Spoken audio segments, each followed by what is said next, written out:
much for joining me today. I'm Colleen Klimczak. I'm an organizational and productivity coach and a certified professional organizer. I own Peace of Mind Professional Organizing, LLC. Since 2003, I've been helping my clients live better lives through organizing and organizational and productivity coaching. I support my clients and my community with coaching, in-person and virtual organizing, my weekly podcast called Your Organized Life with Colleen Klimczak, a free weekly virtual productivity session called Finish Line Friday, a free weekly email newsletter, and regular content on Facebook and Instagram.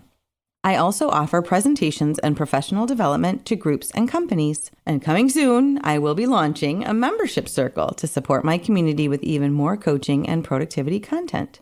Want to finish strong this week? Join me for Finish Line Friday every Friday morning at 9 a.m. Central for a 2-hour productivity session. Drop me an email at colleen@peaceofmindpo.com to request my Zoom room link, or follow the Zoom room link on my Instagram or Facebook pages. Today we're recording episode 113, and the day it drops, Tuesday, January 21st, I am inviting you all to join me Tuesday night, January 21st at 7 p.m. in my Zoom room for a free goal-setting session for 2025 using SMART goals and PACT goals. So those are two different goal-setting tools. SMART goals are for the outcome, and PACT goals are for the process. So like I said, if you're listening to this the day it comes out, January 21st, email me real quick for my Zoom room link and we'll get you registered. So life has just been a lot lately. My heart is hurting for the victims of recent natural disasters and weather extremes. My heart and my head are hurting for people suffering in our current political climate. And those are the issues facing our global community. We all, myself included, have the highs and lows, or the good and the bad, in our normal everyday life as well. For example, the holidays have passed. The days right now are the darkest and coldest of the year. It honestly seems like everyone has had the flu or a GI bug lately. I have loved ones with major health complications right now. This week, within the last couple weeks, one son moved home between acting contracts, and another just went back to school for his 6th semester in college. And those transitions are an adjustment for everyone. Now, that is enough to illustrate my point, right? So I just wanted to kind of list those as examples of what I'm going through and what maybe you all are as well. And that's probably enough. So I don't need to go any further down that path. These are just examples of the highs and lows, right? I don't like to say good and bad, but the highs and lows, because they're just a part of our lives most days. And we each have that list that we could compare as well. Just a month ago, I shared on the podcast and in my newsletter strategies for stress management. I wish, for all of us, that I could just remove or eliminate stress. But that, my friends, is impossible.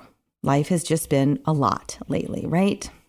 We can manage it while we're in it, of course, and we must. But what about when the stress eases? Then what, right? How do we make the transition back? So, the first week in January, I talked about returning to normal and creating habits, and all of those things are important as well. But what if we are coming back from a major stressor? Then what, right? So as I was thinking about what I wanted to talk about this week, I remembered publishing this week's article. I published it 7 years ago, and when I read it to refresh, I realized that it was pretty pertinent today as well. And the title of this week's article is Life's Stormy Weather, Cleaning Up and Getting Ready. I presented to a church group recently, and as part of the meeting, they were reflecting on Proverbs 31:21. In quote, "She doesn't fear for her household when it snows because they are all dressed in warm clothes." End quote. And as I pondered the verse, I realized that we all have snow.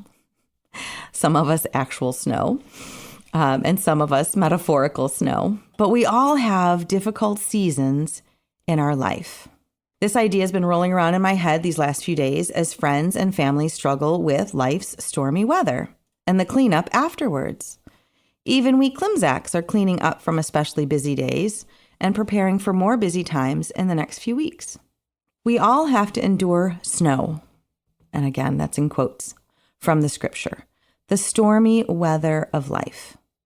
We have cold and dark, uncertain or tumultuous times. We have big life events or small personal hardships and tragedies. We have major work deadlines. We have illness, either quick or sometimes long-term, or even, unfortunately, the death of a loved one. So if you are enduring stormy weather right now, know that I am praying for you. Here's the toughest part, though, I think. Regardless of our storms, no matter how vulnerable or maxed out we feel, the rest of the world just marches on. And as hard as it seems, we have to catch up too. So today, let's talk about the after-storm cleanup and preparing for everyday life, plus the possibility of the next storm. So if you are coming through your storm, you may feel tired or sad or drained and therefore unmotivated. And that's okay. First of all, that's okay. So when we are right after our storm, we really need to focus on survival first. And this is going to be an upcoming podcast topic as well.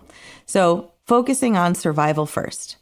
And if we know the Maslow's hierarchy of needs, survival is the very bottom, right? It's the foundation for everything else. And it's things like food, clothing, shelter, and safety. If you are there, here's a couple things to try. So first of all, again, acknowledge how you're feeling and that it's okay to feel what you feel. If you've come through a storm, either real or metaphorical or metaphysical, whatever that looks like, you may feel all of those things. And that's okay, right? It's okay to feel what you feel having gone through what you've gone through. But we still need to focus on survival, food, clothing, shelter, safety. So, take a shower, get dressed, accomplish your usual morning routine, have something to eat, and have something to drink. Take your medications or your supplements today. Make yourself a cup of coffee, right? So do those things to take care of you because everything else will fall into place better after that. After you are clean and dressed and fed, make your bed. It sounds so simple, I know, but it is amazing how accomplished we feel after such a simple task. And when you crawl back into it later today or tonight, it'll feel really nice when you're ready to rest. Also, open up the blinds and curtains. Turn on some lights.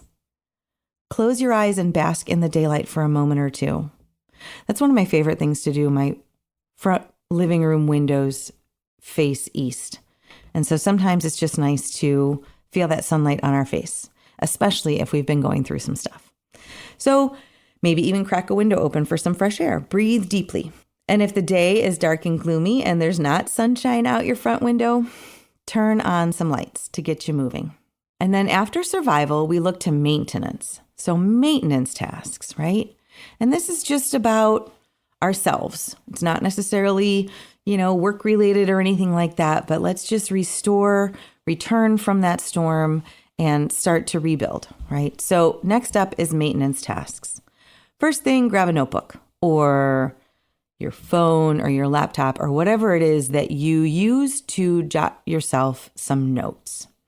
Because I guarantee as you move around your space today with your thoughts set on clearing storm damage and restoring order, ideas will occur to you that need to be noted. This is especially true when we are coming back from a major stressor.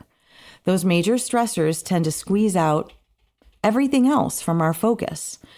And once they are more handled and maybe easing up a little bit, all of those other thoughts come back and now they probably need a little bit more attention. So, like I said, grab a notebook or some way to take some notes. Start some laundry or fold a load of laundry, right? Laundry, that never-ending pursuit of clean clothes. As we were returning from our recent storms, right, ours were clean but heaped in the big cart to be folded. So I took care of that, started a load and folded a couple. And honestly, it took 5 minutes, but wow, it really does make everything seem a little more doable when, we have what we need, right? Next up, clean the kitchen counter so you can make some coffee. I'm not saying a deep clean. I'm saying clear some space for the essentials, right? And also clear some counter space because next up I'm going to tell you to buy some groceries. So after you have made your coffee and cleaned a little space in the kitchen, craft a quick grocery list and head to the store or place a grocery order. Now, this is not the, 1 month restock of everything. This is not a 2-week buying extravaganza. This is the let's get through the next few days trip or order. And hey, if some flowers or baked goods will help you smile this week, add them to the list. And as you're looking at this, make sure that there's something on that list or in the order that will be easy to make for dinner tonight because you need a break, but you also need some good nutrition, right? That's what we're working on here. Next up, take a couple deep breaths. Once you've returned to the grocery or the order's arrived, put the groceries away and again, grab yourself something to eat. And hopefully, after these couple of hours, you're feeling at least a little better. So on to more maintenance tasks. Next up, check the mail that's piled up. Toss or recycle as much as possible and add the action items to that notebook or note-taking device as we discussed a little earlier. Like pay bills or make appointment for car service. Okay, and then schedule time to complete those actions. We are not actually acting on those ideas right now. We are just collecting them because we are in survival and maintenance mode, right? After we've checked the actual mail, then we probably need to turn to our email inboxes, purging all but the essentials, and again, adding the action items to your to-do list. We are just putting out fires right now and flagging emails for later. We are adding those to the action list and then moving on. And what I find really important during our life's storms and also in the after life's storms is to accept help. And I struggle with this all the time. I know wonderful people who always want to help, and I'm not very good at saying yes, please. But if a friend offers to drive the carpool this week, or drop off a meal to your family, or run an errand, say yes.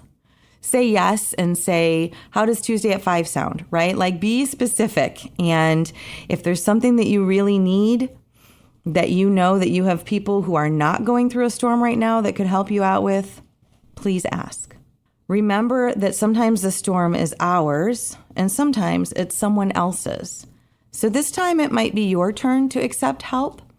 And next time you might be able to extend that help to somebody else as they go through what they're going through. So that was the article from 2017. And as I was reflecting on that this week, I also had a couple thoughts to update this content for 2025. And those questions are things like, what do we do now to help avoid the next snow or stormy weather in our lives? Or at least lessen the impact. If you have figured out your after storm cleanup, make notes now for next time so that you can get better at recovery. For example, bookmark this article or podcast and re-listen to when you need it. Maybe leave yourself notes for next time, like what the grocery list for 1 week of groceries to get us through the storm looks like. Yeah, right? If you figured it out once, leave yourself notes for next time because you know that storms will come and it would be really nice to not have to wonder and struggle any more than necessary. Also, consider what the ask for help steps can look like and who you can ask. And again, what I like about that idea is that you can also turn that around when other people are going through something and you can look at it and go, wow, what really helped me? I wonder if that would help this person as well. Things to think about, right? Also, we can ask, what did we learn from our most recent storms? Where did we find that we stumbled? And of course, also look at what caused the stressors. If it's illness, either chronic or acute, make an appointment with your doctor and come up with a plan for health management. If it's financial or transportation or career related, spend a little time once the storm has passed and determine some next steps you can take to improve your situation in those areas this year. Until this article wrote itself, and yes, sometimes articles and content write themselves, but until it evolved, I hadn't really considered that this topic is a January or a New Year type of topic. But the idea of setting our goals for 2025 or even doing our quarterly planning around awareness from what does and doesn't work or did or didn't work, or even identifying areas that contribute to stressors and doing work to remedy those, right? Or identifying areas that support our best lives in the good and bad times, and maybe doing more of that. Yeah, that sounds like a new year, and every other day of the year as well, as it should be. So the challenge with life's stormy weather is that we don't usually know when the next storms will hit or how long they will last. And since I can't remove those for you or for myself, it behooves us to get good at recovering from life's ups and downs, highs and lows, to get ourselves back on track so we're better prepared when the next storm rolls around. Support around habits and routines that support us is what productivity coaching is all about. If it's time to invest in yourself and explore coaching for organizing and productivity, I would love to hear from you. Drop me a line via email at colleen@peaceofmindpo.com or message me through my social media platforms like Facebook, Instagram, or LinkedIn. Thanks so much, and I will talk to you next week.